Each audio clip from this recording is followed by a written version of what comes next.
Hrvatski. Moje iskustvo u učenju hrvatskog jezika. Pozdrav, ja se zovem Besim Abdullahi i oduvijek sam bio osoba otvorena za različite kulture, jezike i nova iskustva. Za mene učenje jezika nije samo pamćenje riječi, nego razumijevanje ljudi i njihovog načina života. Moje upoznavanje sa hrvatskim jezikom počelo je još u mladosti.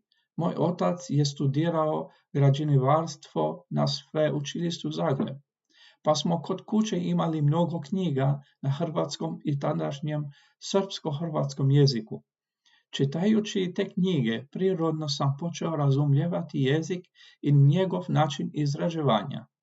Kasnije, tijekom studija i profesionalnog života, hrvatski jezik je postao još prisutniji, posebno nakon poseljenja u Vijenu, Beč, gdje već više od 18 godina surađujem sa hrvatskim kolegama u akademskom i profesionalnom okruženju. Kroz svakodnevnu komunikaciju, poslovne sastanke i prijateljske razgovore dodatno sam usavršavao svoje znanje hrvatskog jezika, kako u govoru, tako i pisanju. Danas hrvatski govorim tečno i prirodno, a za mene ovaj jezik predstavlja važnu povezanost sa ljudima, kulturom i profesionalnim surađanjima u regiji.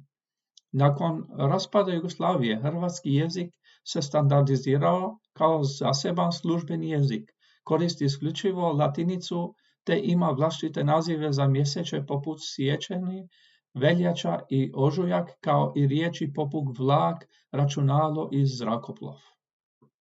Hvala.